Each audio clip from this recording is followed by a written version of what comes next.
अस्सलामुअलैकुम my dear students, उम्मीद है कि आप सब ठीक होंगे। आज हमारा लेक्चर नंबर 5 है, cost of production report. Class हमारी एमकॉम 2 है और सब्जेक्ट हम पढ़ रहे हैं मैनेजेरियल अकाउंटिंग। आज हम एक्सरसाइज नंबर 7.40 करेंगे, B Com 2 cost accounting, Suhail Afzal की बुक से।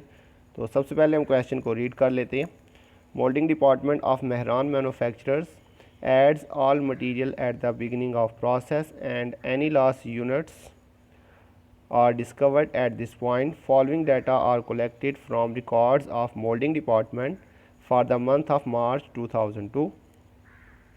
Production quantities in units in process March 1st 3/4 completed 10,000। ये आपके पास opening work in process inventory है। और इसके बाद in process March 31st 1/2 completed, ये आपके पास ending work in process inventory है। ये हमें डेट से पता चल रहा है, यहाँ पे 31 है मार्च। इसके अलावा ट्रांसफर्ड इन ड्यूरिंग मार्च, ये हमारे पास रिसीव फ्रॉम प्रोसीडिंग डिपार्टमेंट है 40,000। और इधर से ये भी पता चल रहा है कि ये हमारा सेकंड डिपार्टमेंट है। ट्रांसफर्ड आउट ड्यूरिंग मार्च, ये ट्रांसफर टू नेक्स्ट डिपार्टमेंट है 35,000। इसके अलावा उसने आपको बताया हुआ प्रोडक्शन कॉस्ट, ये आपके पास सारा वर्क इन प्रोसेस ओपनिंग का डाटा दिया हुआ है, work in process inventory March 1st लिखा हुआ है। और इसी तरह से इनकर ड्यूरिंग मार्च 2002, तो ये कॉस्ट एडिड ड्यूरिंग पीरियड है सारा हमारे पास। तो इसमें कॉस्ट फ्रॉम प्रोसीडिंग डिपार्टमेंट में ओपनिंग वर्क इन प्रोसेस 38,000 और कॉस्ट एडिड ड्यूरिंग पीरियड 1,40,000 है। Cost added by department direct material, labour और एफओएच, उसने आपको अमाउंट्स बताई हुई हैं। रिक्वायरमेंट में उसने पूछा हुआ cost of production report under average costing method. तो देखते हैं इसका फॉर्मेट। सबसे पहले हमारे पास इसमें उसका नाम आ जाएगा मेहरान मैन्युफैक्चरर, उसके बाद मोल्डिंग डिपार्टमेंट का नाम आ जाएगा। Cost of production report average method था, तो आप उसका नाम साथ में मेंशन कर दीजिएगा। और for the month of March 2002। इसके बाद हमारे पास इसमें हमने बात की थी 4 इसके सेक्शन बनेंगे। नंबर 1 पे क्वांटिटी शेड्यूल बनेगा और इसके अंदर सबसे पहले हमारे पास आएगा units in process at beginning.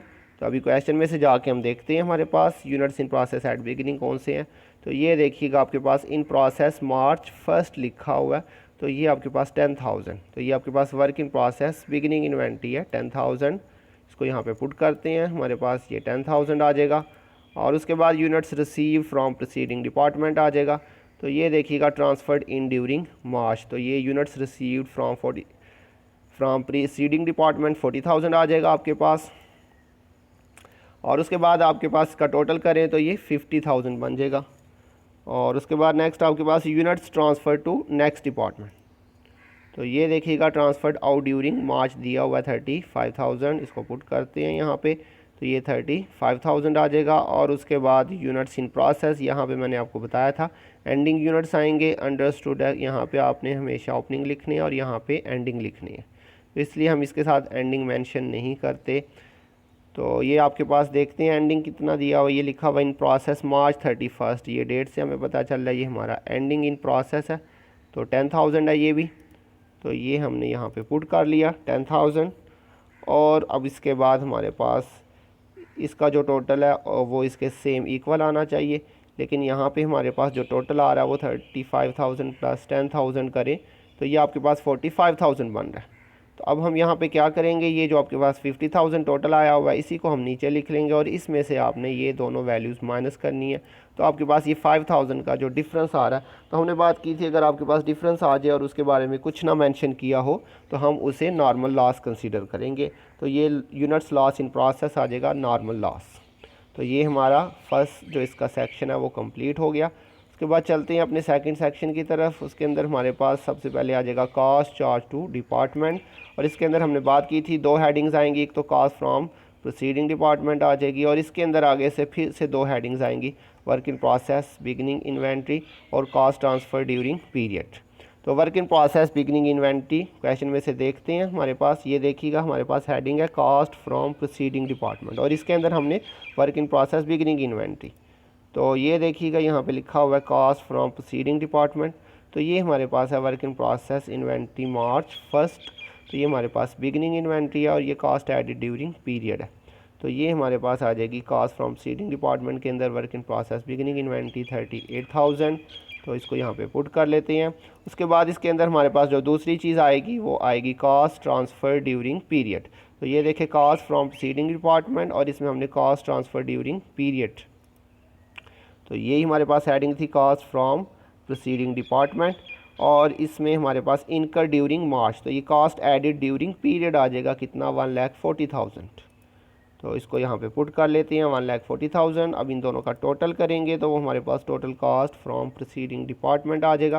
इसका टोटल करेंगे तो ये बन रहा है 1,78,000। अब इसकी यूनिट कॉस्ट निकाल लेते हैं, ये 3.56 ये बच्चों कैसे आई है। तो यह आपने total cost from proceeding department को total units from proceeding department पे डिवाइड कर देना, तो ये आपके पास की यूनिट कॉस्ट आ जाएगी 3.56। ये 50,000 कहाँ से आया, ये क्वांटिटी शेड्यूल में जाके ये देखें आपके पास यूनिट्स बिगनिंग वाले और जो यूनिट्स रिसीव्ड होंगे इन दोनों का जो टोटल आएगा 50,000, इसके साथ हमने उसे डिवाइड किया। तो इस तरह से आपकी ये कॉस्ट आ जाएगी 3.56। तो ये हमारे पास कॉस्ट फ्रॉम प्रोसीडिंग डिपार्टमेंट ये कंप्लीट हो गया। तो कॉस्ट चार्ज टू डिपार्टमेंट ये हमारी मेन हेडिंग है, इसको मैंने डबल लाइन लगाई हुई है और इसके अंदर मैंने आपको बताया दो हेडिंग्स आएंगी, एक तो ये कॉस्ट फ्रॉम प्रोसीडिंग डिपार्टमेंट और दूसरी हेडिंग आ जाएगी कॉस्ट एडिड बाय डिपार्टमेंट। तो आपको ये फॉर्मेट अब याद हो चुका होगा, हमने 3-4 क्वेश्चन कर लिए हैं इसके। तो इसमें हमारे पास सबसे पहले आता है work in process beginning inventory और इसके अंदर हमारे पास आता है मटीरियल, लेबर और FOH। तो अभी क्वेश्चन में से जाके देखते हैं इसके वैल्यूज़ हमने कैसे यहाँ पे पुट करनी है। तो ये देखिएगा आपके पास कॉस्ट एडिड बाय डिपार्टमेंट यही हेडिंग थी हमारे पास। तो ये मटेरियल, लेबर और FOH, तो कौन से वाला लेंगे हम, बिगनिंग वाला ले रहे हैं। ये work in process inventory March first, ये आपके पास बिगनिंग इन्वेंट्री है 21,500, 39,000 और 42,000। तो अब इसको क्वेश्चन में पुट कर लेते हैं, ये आपके पास वैल्यूज़ आ जाएंगी। और इसके बाद हमारे पास नेक्स्ट हेडिंग आती है कॉस्ट एडिड ड्यूरिंग पीरियड, इसके अंदर भी आपके पास आएगा मटेरियल, लेबर और FOH। तो इसकी वैल्यूज़ भी देख लेते हैं क्वेश्चन में से जाके, कॉस्ट एडिड ड्यूरिंग पीरियड, तो ये देखिएगा ड्यूरिंग पीरियड यही हेडिंग है हमारे पास, कॉस्ट एडिड बाय डिपार्टमेंट ये तीनों वैल्यूज़ चाहिए, लेकिन अब हमें चाहिए कॉस्ट एडिड ड्यूरिंग पीरियड। तो ये ड्यूरिंग मार्च ये हमारा ड्यूरिंग पीरियड है, ये 70,000, 162,500 एंड 1,30,000 ये हमारे पास वैल्यूज़ आ जाएंगी। इसको यहाँ पे पुट कर लेते हैं। अब हमारे पास ये 6 वैल्यूज़ आ चुकी हुई हैं, अब इन 6 वैल्यूज़ का हम टोटल कर लेते हैं। तो इन 6 वैल्यूज़ का टोटल करेंगे तो वो आ जाएगा total cost to be accounted for, sorry ये हेडिंग यहाँ पे गलत लिख दी है, ये आएगा total cost added by department. इनका जब टोटल करेंगे तो वो हमारे पास क्या आएगा, total cost added by department. इसकी करेक्शन कर लीजिएगा, पिछले सवालों में भी देख लीजिएगा, अगर मुझे लगता है वहाँ पर भी शायद ये बाय मिस्टेक लिख दिया होगा। तो यहाँ पे लिखना आपने कॉस्ट एडिड बाय डिपार्टमेंट। अब इसके बाद हम इसमें एडजस्टमेंट करते हैं। एडजस्टमेंट क्यों करते हैं, हमने बात की थी अगर नॉर्मल लॉस हो, सेकंड डिपार्टमेंट हो या उसमें एडिशनल यूनिट्स ऐड किए जाएँ तो हम एडजस्टमेंट करेंगे। तो इसमें चूँकि ये सेकंड डिपार्टमेंट था और इसके अलावा इसमें नॉर्मल लॉस भी दिया हुआ था, इसलिए हमें एडजस्टमेंट करनी पड़ेगी। लेकिन एडजस्टमेंट के लिए हम जगह छोड़ देते हैं, इसको बाद में करते हैं। तो total cost to be accounted for, ठीक है, यहाँ पे ये हेडिंग ठीक लिखी हुई है, लेकिन यहाँ पे ये बाय मिस्टेक गलत लिख दिया हुआ है, यहाँ पे करेक्शन कर लीजिएगा। ये आएगा total cast added by department. तो ये 4,65,000 ये इन 6 वैल्यूज़ का टोटल आ गया। अब इसके बाद हमारे पास मेन 2 हेडिंग थी, ये कॉस्ट फ्रॉम प्रोसीडिंग डिपार्टमेंट और कॉस्ट एडिड बाय डिपार्टमेंट। तो इन दोनों का टोटल हमारे पास आ चुका हुआ है 1,78,000 और 4,65,000। अब इन दोनों का टोटल करेंगे तो ये आपके पास total cost to be accounted for आ जाएगी 6,43,000। अब इसके बाद हमें चाहिए यूनिट कास्ट। तो यूनिट कास्ट के लिए हमें जो इसका चौथा पोर्शन है कंप्यूटेशन एक्सप्लेन वो करना पड़ेगा। तो हम जो है वो थर्ड जो पोर्शन है हमारा cost accounted for as follow, इसके लिए जगह छोड़ देते हैं और हम चलते हैं अपने चौथे पोर्शन की तरफ कंप्यूटेशन एक्सप्लेन की तरफ।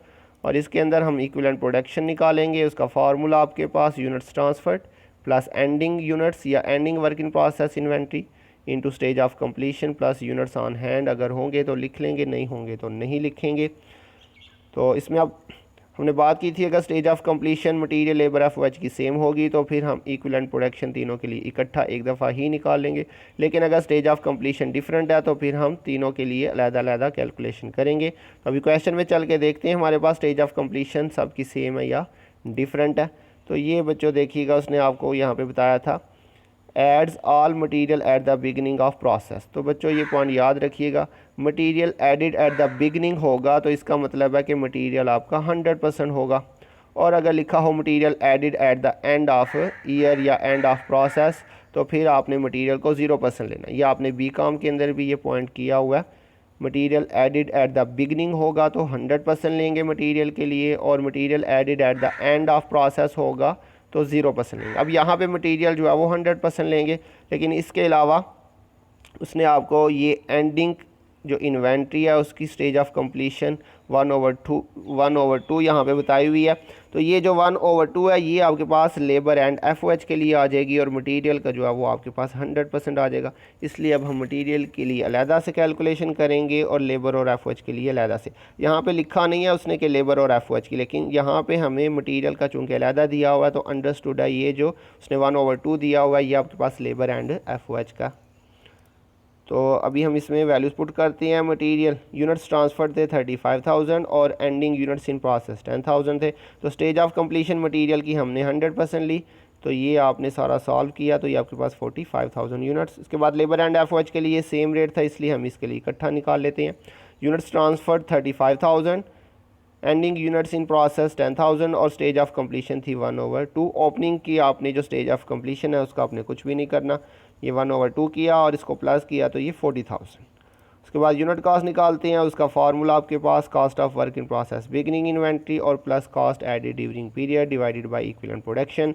यूनिट कॉस्ट के लिए हमने बात की थी, हम हमेशा तीनों के लिए मटेरियल, लेबर और FOH के लिए हमेशा अलग-अलग निकालेंगे, चाहे स्टेज ऑफ कंप्लीशन सेम हो या डिफरेंट। अब इसमें वैल्यूज़ पुट करते हैं, तो पीछे जाते हैं हम क्वेश्चन के अंदर। ये देखिएगा आपके पास मटेरियल उसने आपको ये दिया हुआ था वर्क इन प्रोसेस बिगनिंग और मटेरियल एडिड ड्यूरिंग पीरियड। तो आप ये यहाँ पे क्वेश्चन से भी डाटा ले सकते हैं, या इसके अलावा जिस तरह हमने लास्ट क्वेश्चन के अंदर किया था, जो हमने इसका सेकंड इसका पोर्शन बनाया था जिसमें हमने कॉस्ट चार्ज टू डिपार्टमेंट बनाया था, वहाँ से भी आप जाके ये डाटा पुट कर सकते हैं। तो दोनों तरीके आपके पास हैं, आप चाहे क्वेश्चन से देख लें या वहाँ से सॉल्यूशन से देख लें, जैसे आपको आसान लगे। तो यहाँ से ये देखिएगा, ये आपके पास मटेरियल आ जाएगा वर्क इन प्रोसेस बिगनिंग और ये कॉस्ट एडिड ड्यूरिंग पीरियड। इसी तरह से उसके बाद लेबर का ये आ जाएगा वर्क इन प्रोसेस बिगनिंग और ये आ जाएगा कॉस्ट एडिड ड्यूरिंग पीरियड, और फिर आपके पास आ जाएगा फैक्ट्री ओवरहेड का भी work in process beginning inventory और कॉस्ट एडिड ड्यूरिंग पीरियड। तो अब ये सारी वैल्यूज़ जो है वो फार्मूलों में पुट करते हैं जाके। तो ये देखिएगा यह आ जाएगी cost of work in process beginning inventory material की और कॉस्ट एडिड ड्यूरिंग पीरियड, और डिवाइडेड बाय इक्विवेलेंट प्रोडक्शन करेंगे। इक्विवेलेंट प्रोडक्शन मटेरियल का आपने ये निकाला हुआ 45,000, इनको प्लस किया, डिवाइड किया, 2.03 आ रहा है। अगर पॉइंट के बाद ज़्यादा वैल्यूज़ आ रही हो तो आपने पॉइंट के बाद 2 तक लिख लेना। उसके बाद लेबर की आ जाएगी वर्क इन प्रोसेस बिगनिंग और plus cost added during period divided by equivalent production. Equivalent production हमारे पास 40,000 था, प्लस करेंगे, डिवाइड करेंगे तो ये आपके पास 5.04 आ जाएगा। उसके बाद फैक्ट्री ओवरहेड का आ जाएगा वर्क इन प्रोसेस बिगनिंग और cost added during period divided by equivalent production, भी इसका भी 40,000 था, प्लस किया, डिवाइड किया 4.30। तो अब हम पीछे जाते हैं अपने सेकंड सेक्शन के अंदर और इसके अंदर यूनिट कॉस्ट पुट कर लेते हैं। आप ये वैल्यूज़ यहाँ से भी ले सकते हैं, हमने जो पीछे क्वेश्चन किए हैं उसमें हमने यहाँ से वैल्यूज़ ली थी। तो ये देखिए, ये आपके पास मटेरियल और ये वाला मटेरियल, तो आपके लिए बेहतर है कि आप यहीं से ले लें। आप मेन क्वेश्चन से भी डाटा ले सकते हैं, लेकिन यहाँ से आपके लिए ये आसान होगा। तो ये देखें, ये मटेरियल बिगनिंग और मटेरियल का एडिड ड्यूरिंग पीरियड, ये मटेरियल हमने प्लस किया पीछे। इसी तरह से ये लेबर और ये वाला लेबर 1,62,500 और 39,000। इस तरह से फैक्ट्री ओवरहेड 42,000 और फैक्ट्री ओवरहेड 1,30,000, इन दोनों को हमने प्लस किया और फिर इक्विवेलेंट प्रोडक्शन पे डिवाइड किया पीछे हमने। तो बहरहाल जैसे आपको आसान लगे आप दोनों तरह से डाटा ले सकते हैं।